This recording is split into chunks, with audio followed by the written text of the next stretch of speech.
Hello, New Zealand. Welcome to Political Playback. This is episode number 65. So we're ready to retire and take up the pension and get our free trips to Waiheke Island. How are you, Simon O'Connor? Good. I think I got the wrong memo. I mean, you were in a T-shirt and I put on a blazer. I mean, what's going on? I'm representing the political left, so they don't have a dress standard. Yeah. You need to put a scarf on then. Look, enough of the pleasantries. We've got so much stuff to get through that, and this has got to be the fastest hour of the whole week because it absolutely flies.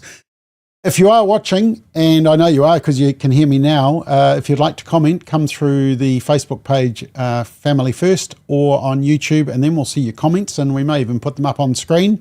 But I know people are watching on Instagram and Substack and X and LinkedIn and a number of Family First. We are everywhere and anywhere that you are. Instagram is, did I say that?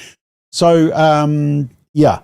Now, I've got a bit of a quiz just to kick us off tonight, bit of fun. Simon, I'm going to ask you these questions, but I do want to ask the audience whether you can answer yes to any of these questions and just hang on to your score. So there's only 3 questions, Simon. I think even you might be able to get past this test. And I just want to know if there's a yes answer to any of these questions. Okay, so here's the 3 questions. In the past year, 12 months, have you made use of special food grants or food banks because you didn't have enough money for food? Okay, that's probably a no for you, isn't it? No. That's a no. Okay. That's a no. Good. Second question. In the past 12 months, have you personally been forced to buy cheaper food so that you could pay for other things you wanted and needed? So you Shall I ask your wife? Yeah, no, Rich and I have certainly been paring things back because, yes is probably the short answer because, things are expensive and we've got lots of things we want to balance. So yes to that answer. Okay, so it's a yes. So you have been forced to buy cheaper food so that you could meet the budget. My wife would tell me that. Third question, in the past 12 months, have you personally gone without fresh fruit and vegetables so that you could pay for other things you needed? Have you bought frozen food or maybe gone without frozen vegetables or maybe, not got that nice, beautiful mango that you really wanted or those strawberries? That ever happened to you, Simon? Well, again, yes. I suppose it's a bit like the second one. I mean, have we been forced? No, but we are making, Rich and I are making decisions and pulling back. I mean, we love raspberries, but I ain't paying, $9 for a packet. So yes, we adapt accordingly. Okay, I'm getting lots of yeses coming through here. I'll tell you what it means later on in the program. So there we are. There's a bit of tease for you.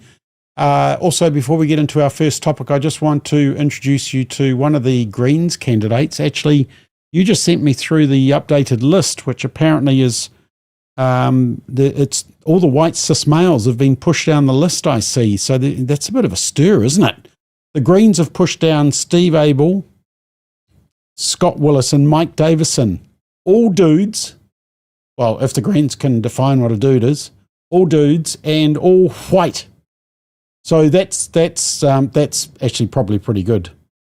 But I just want to check this guy, Rohan O'Neill Stevens. Where's he on the list? Now. He's number 17. Okay, well, not a chance. Not a chance. Well, you never know. Anyway, I did see this article and I thought, this is interesting. And then I read the article and it didn't make sense. And then I realised why he's a Green candidate. As you can see there, it says they are currently the director. O'Neill said their decision. He's referring to himself, by the way. And he doesn't want to stoke the culture war, you'll see down there, even though he's got his personal pronouns. And they plan to campaign on policies, even though it's one person. So I thought, well, there is the perfect Green candidate.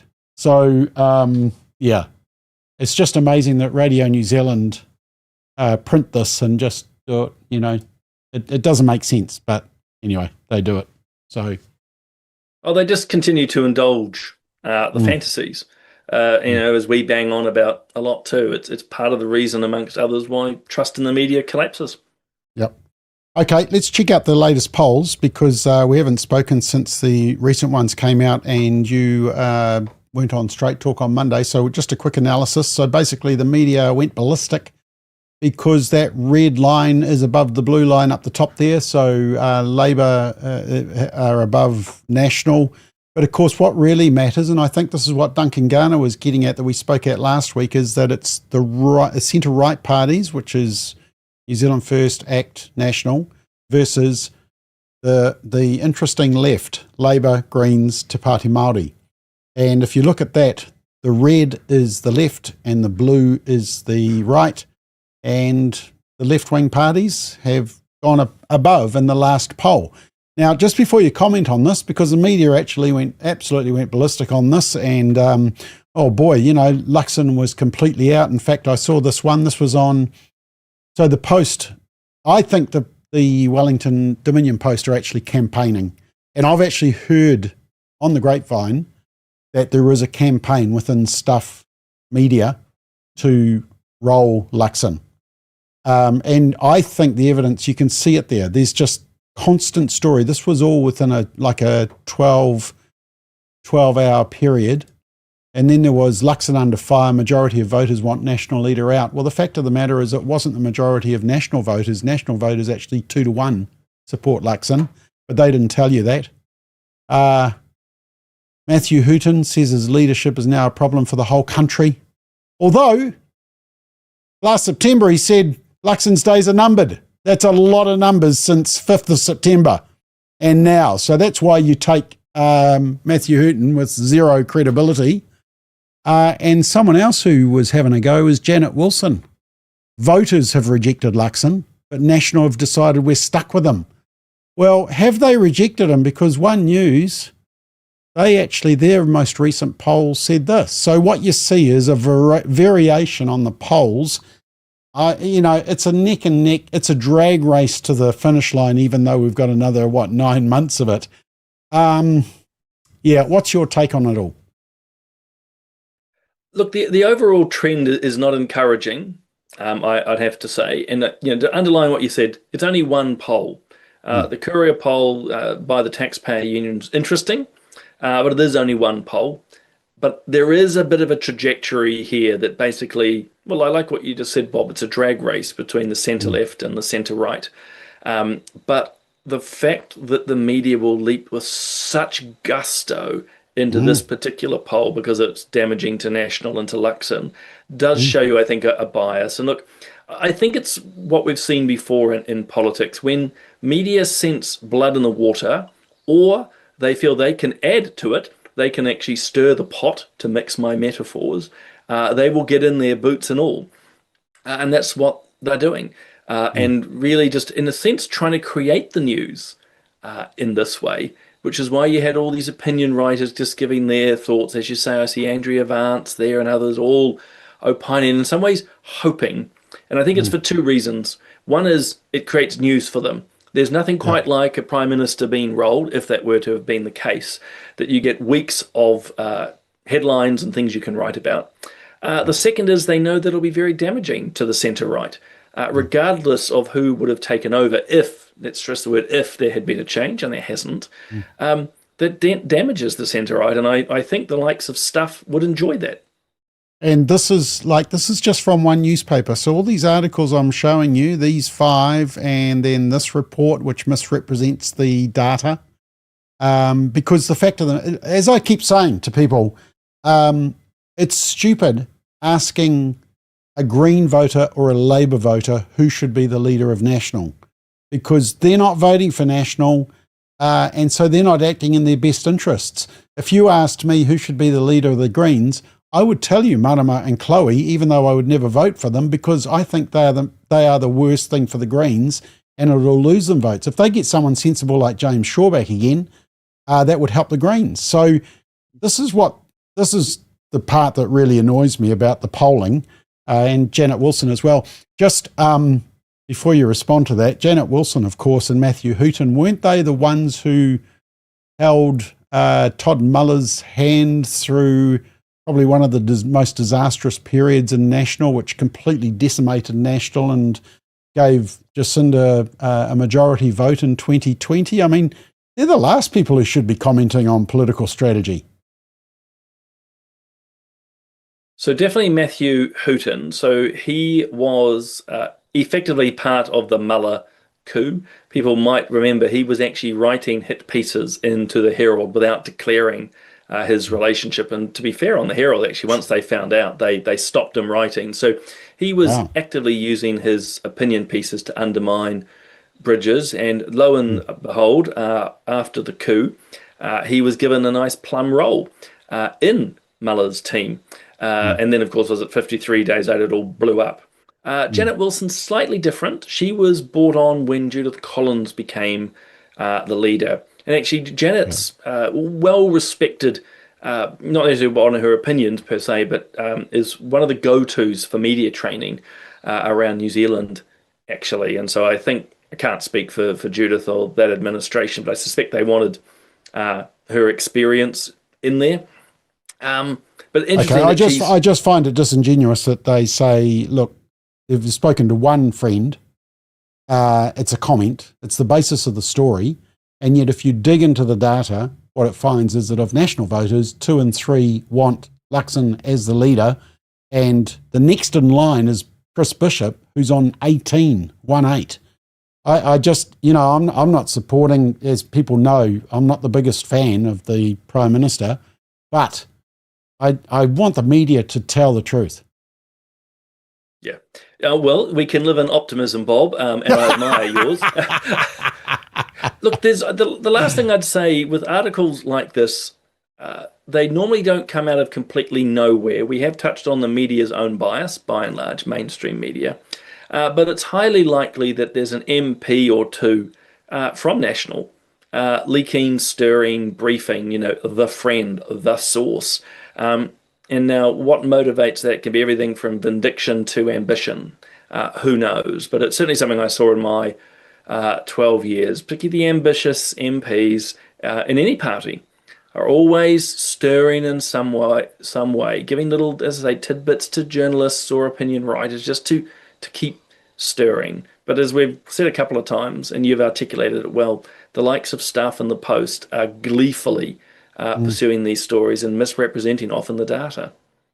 There was a image that I saw in the New Zealand Herald. Now, they were just quoting letters to the editor, so that's only one person, but I thought it was interesting, just the imagery that they showed, and it was this. They just highlighted a letter that said Nicola Willis's performance as finance minister is a millstone around National's neck. I actually agree with that. I actually think that if there was a reshuffle in the National Party, that would be the key position as the Minister of Finance, because I think that's the area that's a disaster for National at the moment, and Luxon's got to be seen to make changes. Would you agree with that? Not a chance. Not a chance. So I not agree. A chance that you agree with it, or not a chance that Luxon will do it? Oh, there was my great politician's answer. No, not a chance that Luxon will remove Willis from finance. The two of them are joined at the hip. And so, there's not a chance that he would let her go, including because this would probably end his leadership because of her support, and probably would then try to roll him, to be blunt about it. So, not a chance that will happen. But I actually agree with the letter writer. The economic performance, in many ways, Bob, is not simply the government's fault, but it's always the perception of the Minister of Finance. And it isn't going well, but as I say, not a chance it should be removed from that role. Okay, one of the questions I asked the panel on Straight Talk on Monday night was, okay, you roll Luxon, then these are the possible replacements. You got Mark Mitchell in the back second row, Simeon in the middle, Erica Stanford. In the front row, you got Chris Bishop, who's the most popular alternative. You got Nicola Willis, and, well, Shane Retty was one, but he's about to retire, so take the circle off him. But of those five, who do you think the caucus would be most likely to support? Who do you think's got the most kudos in the caucus, most respect? Hard question for me to answer, because I think in some ways none of them, and it's not that they're not respected. Someone like Chris Bishop by his colleagues, myself included, actually respects his hard work. Same as someone like Mark Mitchell, great empathy, Simeon Brown, great values, for example, and not to ignore the others. But in terms of enough support or respect to be leader, it's not there.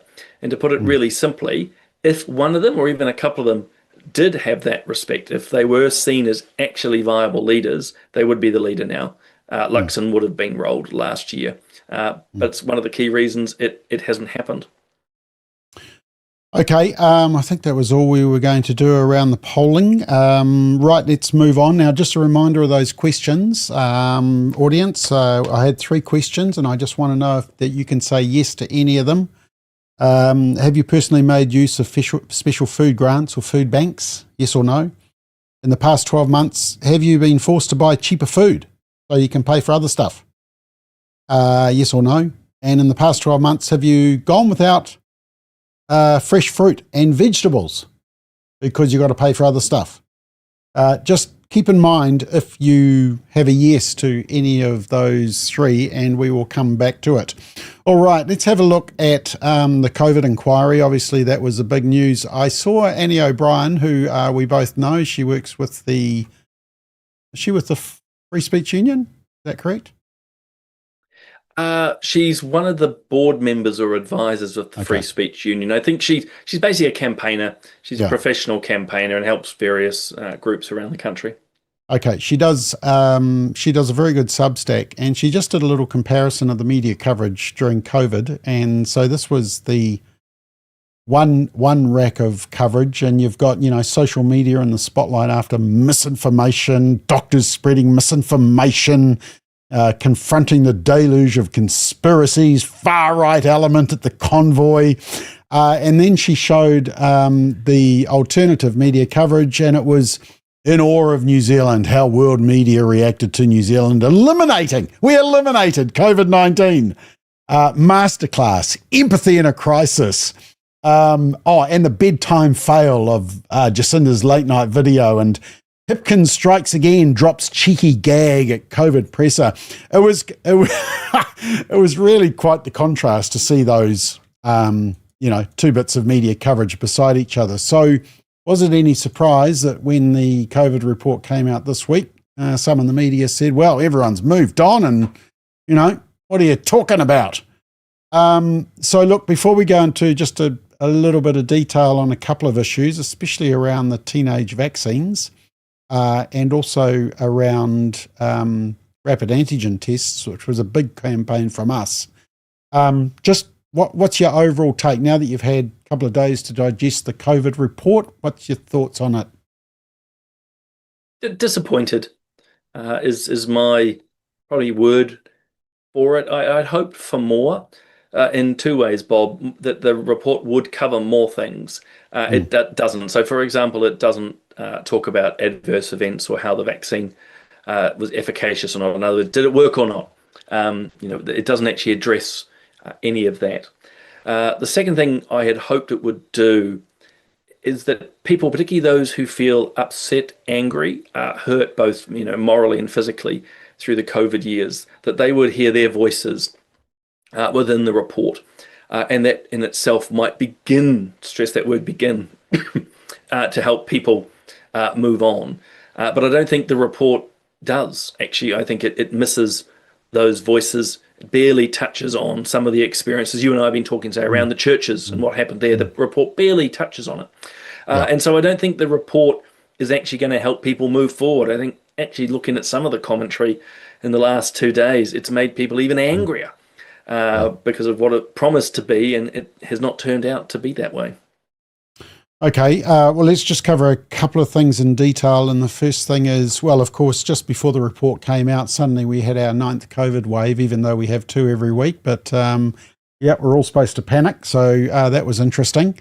But I think the biggest stir was around the fact that the report revealed that the government had been given advice that teenagers shouldn't get the second shot because of the risk of myocarditis. Let me just show you that in detail. Let's just press that one. And if you just read from the top there, it says the individual risk to young people of severe disease is very low. That's of COVID. For them to make informed decision not to get a second dose of the vaccine due to potential myocarditis risk. And Point D, requiring vaccination certificates for children could produce unintended consequences such as exclusion from educational activities. And then let me just take this up. So the recommendation, those aged 18 years under be required only one dose of the Pfizer vaccine to meet the vaccination requirements for employment. Now, that was dated 9th of December, and that went to Dr. Ashley Bloomfield, and that should have gone to the ministers. Now, they are trying to claim that they never saw it. Aisha Verrall, the Minister of Health, and Chris Hipkins, who was Minister of COVID at that time, said that they didn't see this, but the Commission seemed to say they did. Let me just show you what happened in the House this afternoon, and then I'll get you to comment on this, because I think this is a massive one, because there's a whole lot of teenagers who got the vaccine and the government did not give basic health concerns. And this was the problem. They were burying the data, and I think that's what really bugged people. Some people were happy for the vaccine, but they just wanted to make informed consent. And they didn't want the media just parroting the points of the government. So this is what happened. So you'll hear what Chris Hipkins said to News Talk ZB, and then you'll hear what happened in the House this afternoon with Simeon Brown, the current health minister. Could you argue that if you got that advice, you would have 100% acted on it?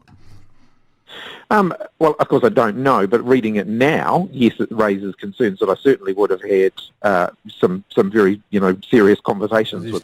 Oh, Mr. Speaker, the Royal Commission found that Honourable Chris Hipkins was informed of the COVID-19 Vaccine Technical Advisory Group's concerns in a briefing on 22 December 2021, and that this briefing was considered by Honourable Aisha Verrall on 7 January 2022.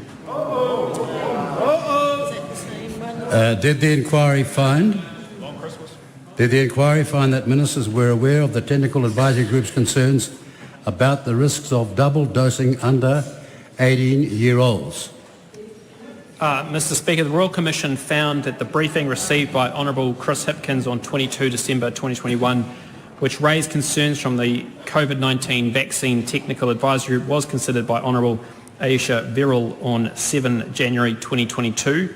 The Royal Commission also found that Honourable Aisha Verrall made a comment on the specific advice related to the COVID-19 Vaccine Technical Advisory Group's concerns, and I'm advised that this comment referenced data relating to safety concerns.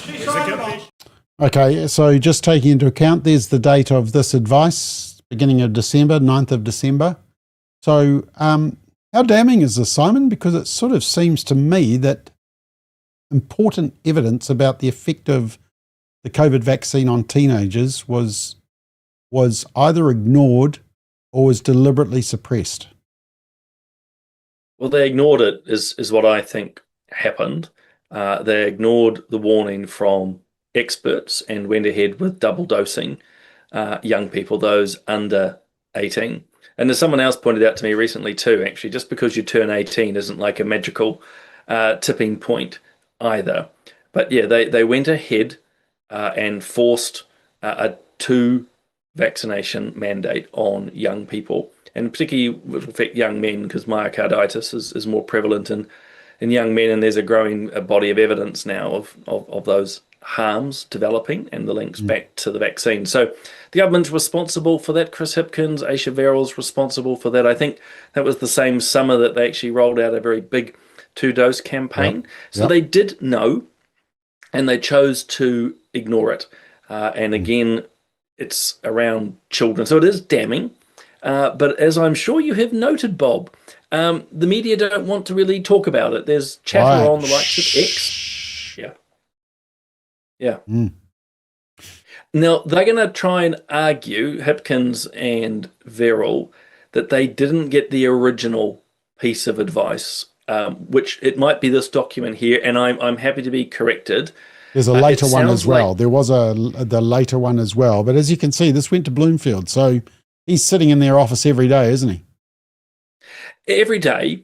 And whether or not they got this absolute specific piece of information is irrelevant, because as has been pointed out in that little video, They were briefed, is it the 22nd of December, then on the 7th of January, and the one that Verrill signed off on references back to this memo. In other words, they'll say, oh, well, we didn't read this particular memo. Well, that doesn't matter. The future one they got said there are issues. The CV tag group said there are issues, and it behoves any responsible minister to go and ask for more details, which they didn't do. So they were warned, they knew about it, they could have sought more details, they chose not to. In fact, they doubled down, all puns intended. And I heard this morning, I'm not sure if you've actually got the audio, I'm not trying to put you in the spot if you don't, but Verrill losing it, really, getting very angry, which is always a sign that they're cornered. Yeah, I did have a listen to it, and she was very flustered, and it was kind of like, you know, how dare you challenge the way we did it. Look, you do segue nicely, though, into the whole COVID jab injuries, and just the fact that, look, even whether you're pro-vax or anti-vax, at the end of the day, we should still be keeping data on the safety and the efficacy. I mean, we're arguing that for puberty blockers. So for the COVID jab, both sides of the debate, you know, whether you're pro-vax or anti-vax, you should still want to know the effect of it, because that can help the argument for either side. Now, New Zealand First says they now want an inquiry. Why wasn't this part of the inquiry that we just had? I thought the whole vax thing was, because actually, let me just play you. Actually, I didn't load that one. It was just the vaccine summary that came out of the report. But it was discussed in the report. So why haven't they covered injuries? Did they deliberately avoid that? It seems that they deliberately avoided it. It didn't become part of the terms of reference. And that's a bit murky at the moment as to why that was the case. As I said at the start, I'm surprised that it wasn't included. It's sort of a no-brainer. No drug, no pharmaceutical, no vaccine is perfect. There's going to be injuries from everything that we do. But here, you know, this was a whole new frontier and an incredibly speedy process, which they keep telling us, oh no, it was fine. The process was fine. In fact, MedSafe have proven it was amazing. They did it so fast. You wonder then why they don't actually then speed up all drug applications as a consequence. But there isn't any reflection on it. It's been dropped. Whether it was somehow a cabinet discussion where there are people, and I'm speculating here, I genuinely don't know.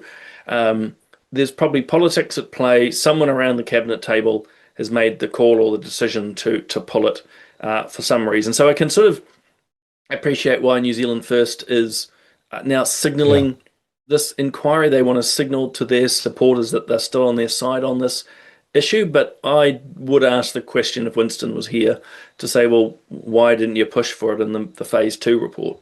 Okay, I've just loaded the video. Let me just play this. This is what they said in the report. Decision makers at the time saw vaccinations as a way to protect the New Zealand public from the virus and reduce reliance on other measures like lockdowns. We found that vaccines were considered and approved based on sound evidence, and decisions about vaccine approval and safety were robust. Potential risks or side effects were monitored based on expert advice and ongoing evidence and experience from New Zealand and overseas.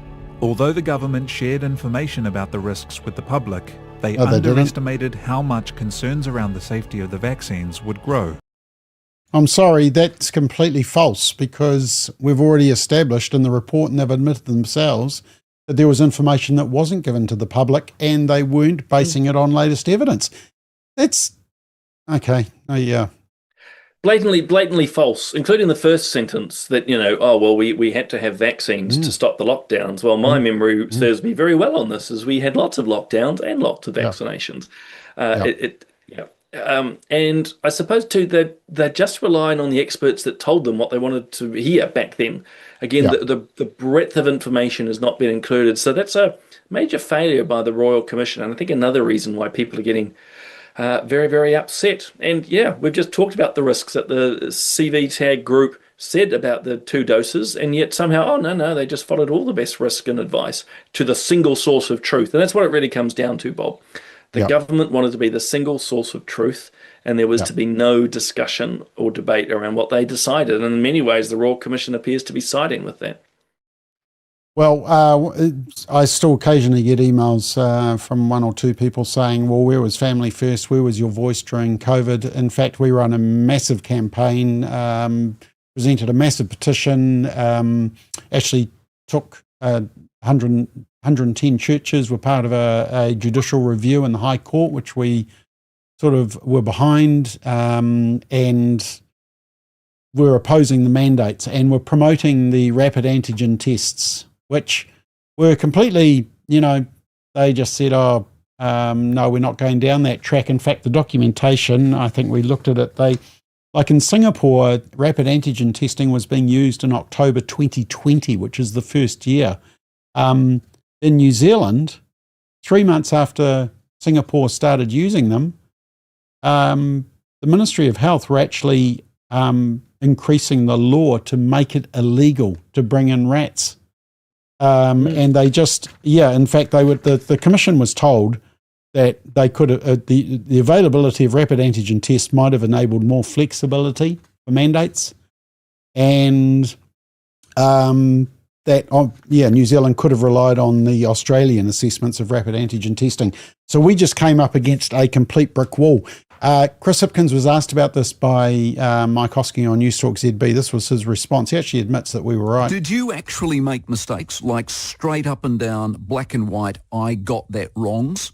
Yeah, I mean, if you look at I've said this before, I think if I could go back and make decisions again on the end of the lockdown in Auckland, I would do that differently. If I was going to make decisions around the rollout of rat testing, where there was, conflict between ministers and the Ministry of Health, I would have pushed harder to do that faster. Conflicts between Ministry of Health and, right.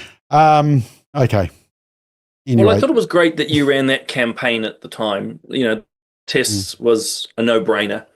But you know what? The government decided it preferred the abusive model of mandates to actually allowing some flexibility. And, just to remind people that had your petition been accepted and the calls that were out there to allow rat tests, people could choose not to say take up the vaccination, but to test every morning and prove in a pretty simple way that they weren't positive, that they didn't have COVID. And, we could have all just got on with our lives. But as I just said, I think the government chose a much more abusive model, which was yet a forced mandate. And, we all know what happened after that. Yep. Okay, look, the texts are going off, so maybe just a couple before we leave this one. Nancy Margaret, totally biased media. Their bias misleads voters who don't do their homework. That's around the polling. Jackie says, as there are so many people who believe and have no memory of what New Zealand went through, so I'm not interested in the polls now. Catherine, regarding the Greens, James Shaw was too white, straight, and not a criminal to be in the Greens. Justine says, Bob, do you really think Hipkins is telling the truth? No, I never said he was telling the truth. I was actually showing that there's total contradictory messaging around then. I mean, he's not telling the truth about what a woman is either. Harrison says, why would I vote Labour after they lied to my gullible 15-year-old self? Murray says, is it a criminal offence? It's not a criminal offence, is it? You basically just call out a political party for making a decision based on advice, or a wrong decision based on the advice.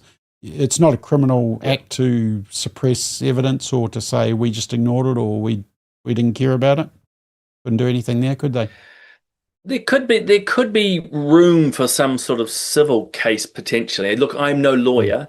This is not a criminal matter. I don't think there's any particular piece of law that says, ministers must read every piece of paper and agree with every piece of advice. But maybe there's some options in a civil or a private prosecutory space. But even then, I'm not really sure it would stand. I mean, the ministers like Verrill and them would say, well, look, we just made our decisions. We could have gone this way, could have gone that way. Okay, let's move on. And the ACT Party are desperate for us to have booze, and they're basically attacking the Easter trading law again, because that's all they seem to have time to do and all they're focused on, and euthanasia. And there's this bill going through now. The reason for the bill is because the Christchurch Stadium is opening and there's some key games happening, and it's at Anzac weekend or Anzac Day. And for that reason, there are some restrictions on the selling of alcohol. And so rather than just get a special license like we did when the Rugby World Cup was held early one morning, I don't know what year it was, I wasn't up, but some people, needed to have beer at 5 a.m. in the morning when they watched the rugby. Rather than getting a special license, what ACT are doing is that they are using it as a wedge to basically clear up, liberalise alcohol laws around Anzac Day and Easter as well. Although I noticed that Christmas wasn't in it. Although, there's a bit of, they're not reporting that it's for Christmas as well, but I think it does involve Christmas from what I've read of the bill.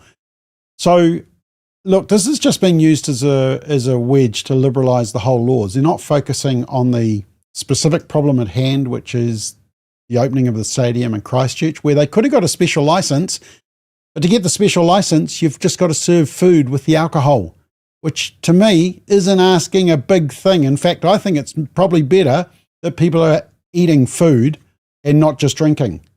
So, this is a big smokescreen, isn't it? It is. Really, there's just nothing sacred, or almost nothing sacred left in society anymore.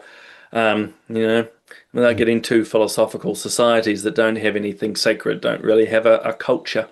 And you do have to look around the West, and New Zealand fits in it too, just sort of the slow breakdown of a societal cohesion, or actually it being replaced with other cultures and value systems. So this has started with a Labour Party members bill by Karen McNulty. Yep. 2021, so they've been trying for a long time. Oh, look, just about every year that I was in Parliament, including from the national side, National Party, were attempts to get rid of any laws around, particularly Easter. I mean, I'm surprised in this that they're also going after Anzac Day.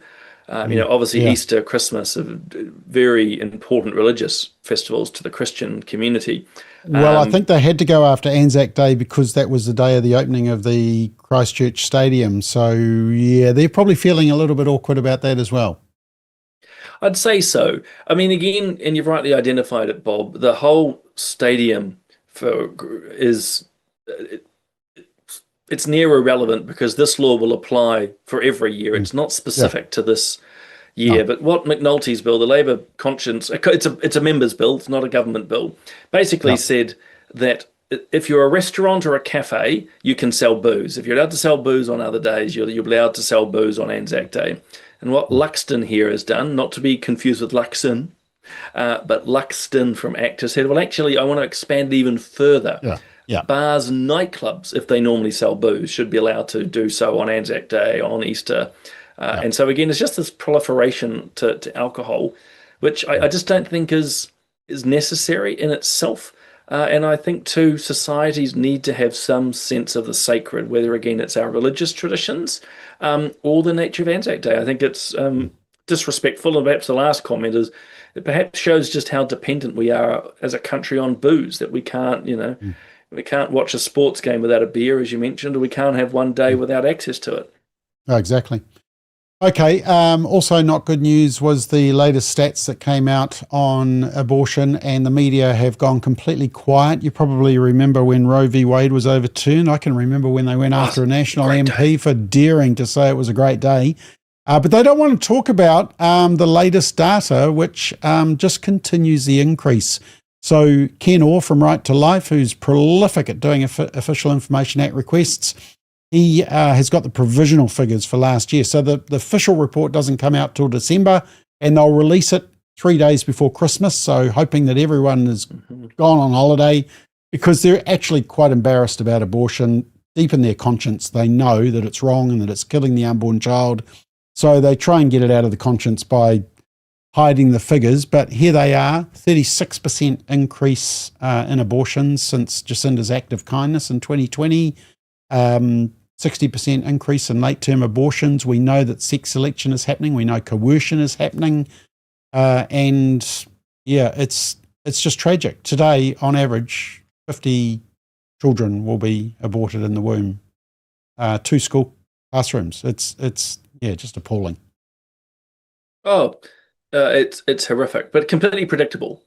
They liberalised it, and so they've just made it exceptionally easy. They pump a lot of your taxpayer money in to make it easier. Of course, people now could just pick up the phone and get the pills, which we know also come with complications, often for women, but they don't want to talk about that.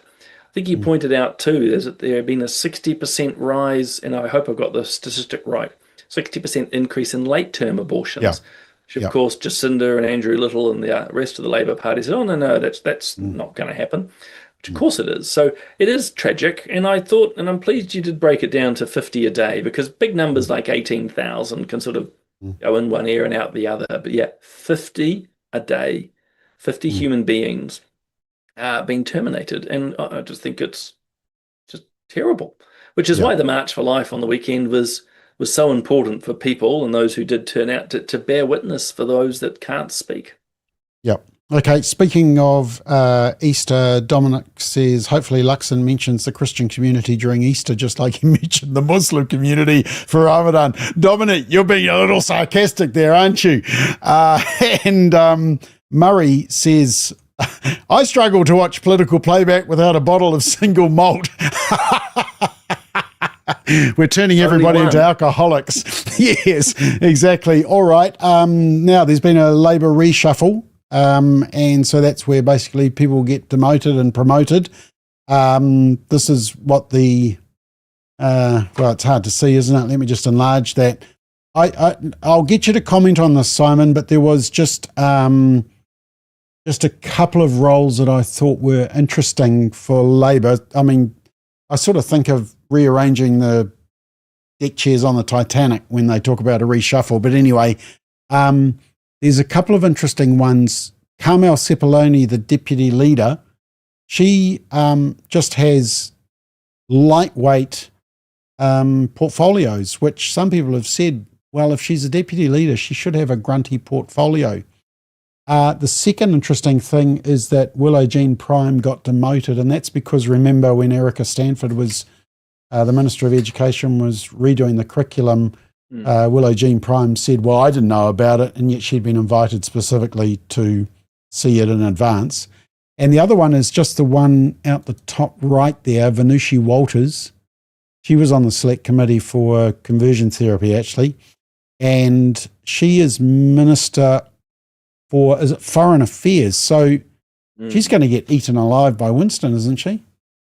Do you feel sorry for her? I think so. Look, I do at one level. I actually remember travelling with Fanushi actually to Bahrain, of all places, and look, she's actually quite knowledgeable in the foreign affairs space, very much a pro-United Nations person. So she's no slug in terms of her knowledge, but I think in the political realm, I think she will find it very difficult to land hits, if you will, on the likes of Winston Peters. And I think partly what people need to do as well is look at those names and faces and responsibilities and go, there's a chance that they could actually be the ministers after the election.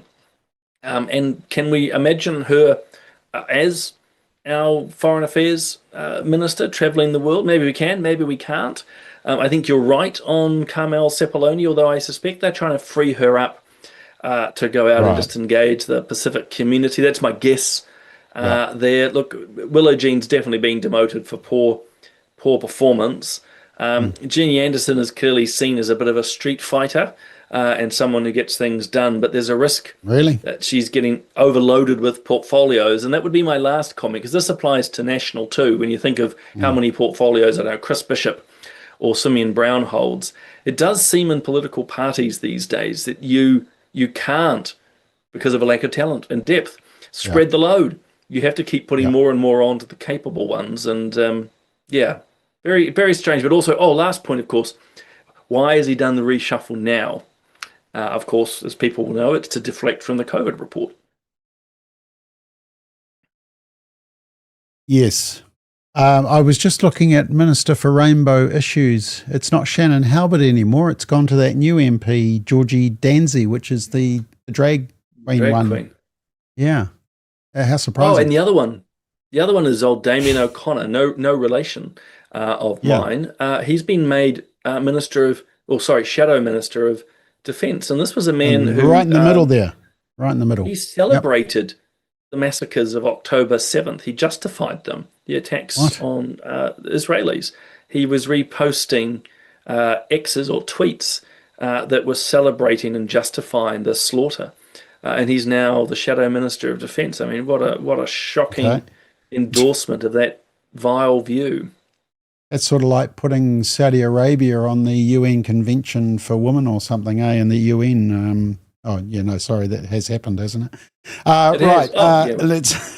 Let's continue. I am always fascinated about the finances of MPs. Personally, it really doesn't worry me. If some MPs have done well and they have investment properties and they have portfolio shares and all that type of stuff, and some who don't, I personally don't know why we have to know that. I understand there might be a conflict of interest, but you can't tell me that someone who's a landlord suddenly cannot understand or has no right to vote for anything that affects tenants, landlords, renting, house ownership and all that type of stuff.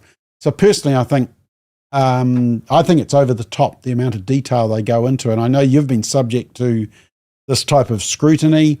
And I'll get you to comment on what you think. Somebody just called out the fact that Chloe Schwarbrick, when they had a look at her little portfolio, she had quite a managed investment scheme, and there was a whole lot of things on the list. And somebody was sort of saying, well, that's interesting for someone who's against capitalism, that she's invested in all these things. Look, I'm not interested. If she wants to be a hypocrite, she's welcome to do that. But anyway, what do you think about this whole register of finances for politicians? I suppose I got used to it. I mean, first and foremost, just because someone's wealthy doesn't make others poorer. I think that's a false socialistic argument that's often put out. So I'm like you, I don't care if someone's wealthier than me or has a knighthood or a nicer car. Who cares? Again, what they've got doesn't take away from what I have or am. So that's the first point. Secondly, I suppose I got used to doing what they call the pecuniary interests every year. I didn't mind it, if people want to know or have some confidence that, this is what MPs own and, could perceive a bias because of it, that's fine. But you actually want MPs that have been successful in life, who do own properties, who do understand the share market because they're making decisions.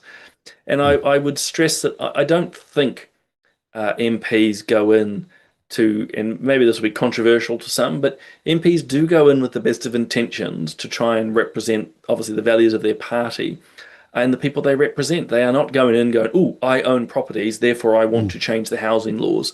And as you rightly pointed out, are we going to start, banning MPs from having cats and dogs because, they might have to make decisions around the RSPCA. So transparency, good. I think ultimately, though, MPs are not, by and large, driven by their assets to make decisions. And the Chloe stuff's just funny. Good on her declaring it all. And who knows how much is in each of these little funds, but I think it's just quite hilarious for a person who bangs on. Can we just jump up one page? Because that's a list. It's under number 9. What is that? That's managed. Yeah. So she's got a lot of money in various investment schemes, which is ironic for someone who claims to be the voice of the poor. So that's her big brand, isn't it, Bob? And yet massive amounts of these managed funds, or a large number, and flying business class. So very much a do as I say, not as I do. Yeah. I did you say RESPECT earlier? No, RSPCA, hopefully. Oh, I thought you were going to break into a song. Oh, God, you don't want me singing. I would rather have a politician who I know has actually had a job, has had success, has climbed up the ladder, has, sort of has a career background, knows what it means to succeed, rather than someone who's worked at a fish and chip shop in Morrinsville. But anyway, that's just me. Don't know why I picked Morrinsville. Right, let's continue on. And, if I was going to break into song, I would sing Reunited, and it feels so good. Mariamano Kapakingi has been reinstated by the colonialist court. Was the judge white? Anyway, she won the case and she's been reinstated, and so she had to sit behind the two that had evicted her from the party. What do you reckon? I mean, I saw the interviews and they said they're going to get on with it and they're going to, make sure it's a one-term government. It's got to be pretty tense in that caucus room, is it? I have seen some commentary that there's possibility that Kapakingi is going to go independent, possibly hook up with Eru Kapakingi, her son, who led the treaty principles protest.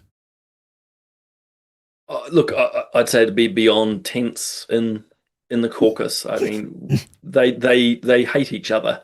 There's massive splits within Te Pāti Māori, and what Maria Meno's been through is miserable. I mean, she herself got questions to answer around, I think it was spending when she was the whip, and her own behaviour. So let's be clear, she's no angel in all of this. But if they're all rogues, they're all fighting one another. And what's the old phrase? There's no honour amongst thieves.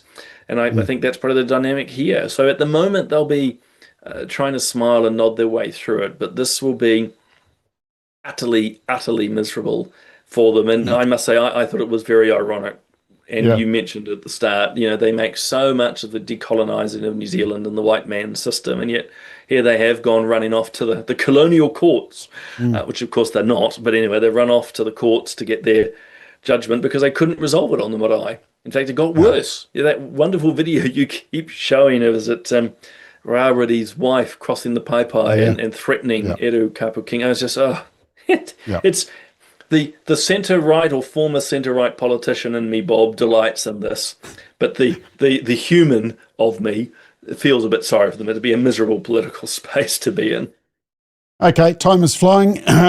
Just a couple of quick ones. Firstly, TVNZ, basically they can keep their review on their bias private, so they don't need to disclose stuff, which is very nice when you can keep your bias quiet. Somebody did a review of the Christchurch Press, which is Stuff, of course, to see how they lean, a little bit like our reviews of the abortion debate and the conversion therapy debate and the cannabis debate, where we found a huge bias to the left. And you can see here, if you take out the neutral ones, which are often not political news stories, it's 8-1 in favour of left-wing view. The opinion pieces are 29-7. Letters, it's almost completely left-wing letters. Well, I guess you could blame the locals for that, or is it the person who's printing the letters is blocking the conservative comments? And look at the cartoons, 77% left-wing cartoons versus 0. And just before you comment on that, I did see this amazing comment on Kiwi Blog, which is David Farrar's website, where it's Robert McCulloch, who's the academic from Auckland University. In fact, I think he's just done a podcast with Leighton Smith. And he said he had a TV news interview with Mikey Sherman from One News. He critiqued fairly both National and Labour, and One News cut out all the Labour critique and only featured the National Party critique, and basically he's walked away from media engagement since. So it's just more of the same of the media willing to go down with their ideology than actually figure out how to rebuild trust. Yeah. Oh, the bias is rampant. You've heard me talk before, Roger Scruton, the late Roger Scruton, talking about the censorship of the right, or censorship of the conservative. It's rife. The only other thing I'd add to what you've said is TVNZ is owned by the taxpayer.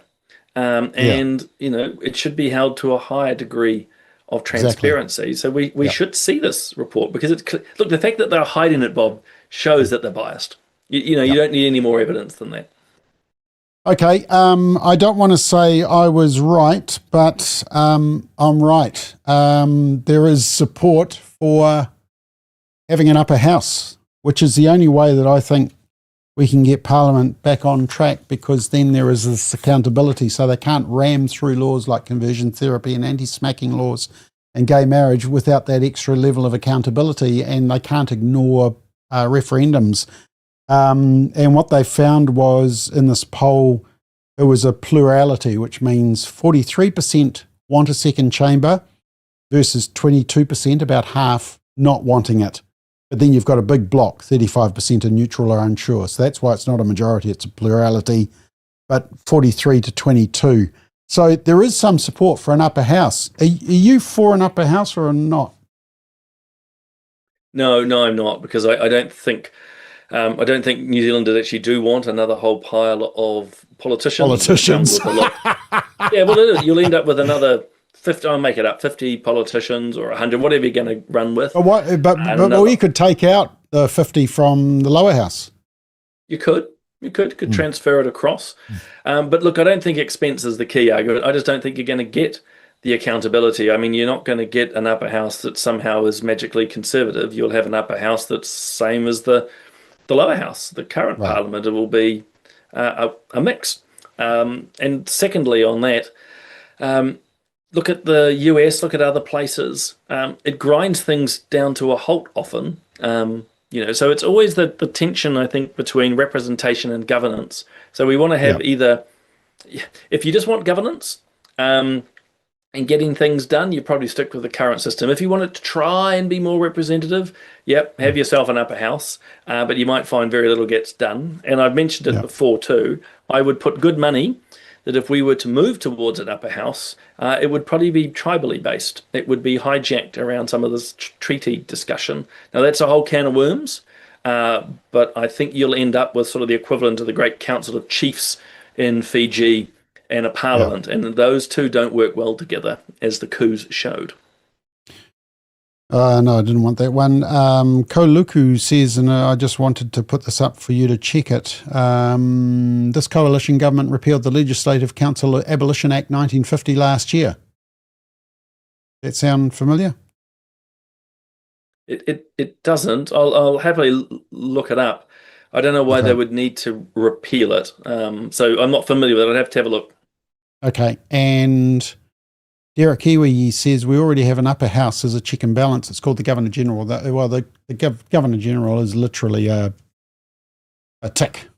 So that's not an upper house. I've never. Has a Governor General ever not signed something? I remember it happened once in Australia where there was some controversial law and the Governor General refused to sign it. I can't remember what it was, but New Zealand, it's just a token gesture, isn't it? Just an office. Relatively. Look, there is some evidence that governors general around the world have used their role to advise and warn governments. Really? Have they not signed?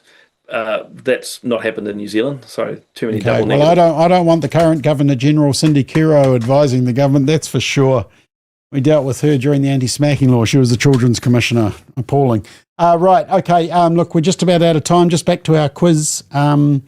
So the three questions were, have you got a yes to any of these questions? In the past 12 months, have you made use of special food grants or food banks? In the past 12 months, have you been forced to buy cheaper food so that you can pay for other stuff? And in the past 12 months, have you personally gone without fresh fruit and vegetables so you could pay for other stuff? Please raise your hand if you said yes to any one of those three, because if you did, you were featured in the news today. Hang on, where did I put it? Standby caller. Well,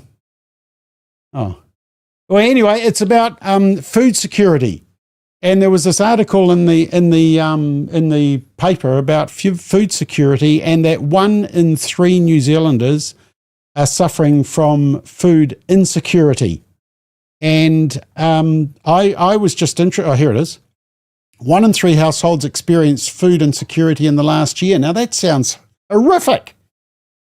You know, empty plate of porridge, can't afford food. 1 in 3 households in New Zealand. But, Radio New Zealand had it as well. But the concern I had was, well, how do they define food insecurity? And if you answered yes to any of those questions, you've sacrificed some fresh fruit, or you bought cheaper stuff because you're keeping within a budget, you are in one of these 3 households. Now, if you made use of special food grants or food banks, quite obviously you've got food insecurity, and that's the area that we should be looking at, food banks, supporting food banks, etc. But this is an example, Simon, where I just think they are butchering the statistics to try and make a need, maybe even have a go at the government, which is why the media is printing these stories. But in fact, what they're doing is they're muddying the waters, and I think they're shooting themselves in the foot. Yeah, I think they are. It's always trying to sort of emotionally precipitate a crisis. And the same with homelessness as well. You know, they report huge numbers homeless, when actually what it includes is people, you know, sleeping on a mate's couch for a week because they're moving between apartments. So they overinflate the numbers. And what I think ultimately it does is that we don't end up focusing on those most in need. It just becomes almost too big, and there's counterproductive too. In some ways, people go, "Oh my God, if it's 1 in 3, it's too big to solve," rather than going, "Actually, we need to focus more, if you will, assertively into the likes of food banks to give them more support." Because it is clear they are under pressure. But 1 in 3. As soon as I read it too, I mean, that doesn't make sense. Not to me. No. Okay, look, very exciting news. You need to come back here at 8 o'clock because we are launching our new show, Counterculture. And tonight we've got a number of panelists, and tonight Ethan, Samuel, Arian and Jake are going to be discussing a topic. It's going to be around politics and connection with Christianity and politics. So you'll be interested in that one, Simon. But this is, just a great lineup, and it's going to be streaming at 8 o'clock on, well, basically wherever you're watching this show right now, you can see this new program. So very excited. It's in studio as well. So they're all going to be sitting beside each other, conversing and debating these issues. So very exciting. 8 o'clock tonight. That's so Make young. sure you, They make us look old, Bob. I know. It's a bit of a worry, I'll have to be careful not to put any boomer statements in the comments section when we're monitoring it. Anyway, 8 o'clock tonight. Be back here, same place, same time. And I'll be here tomorrow morning with Daybreak and Political Playback next Thursday night. Have a great night, Simon. Thank you, Bob. Thanks, everyone. Thanks for watching. See you.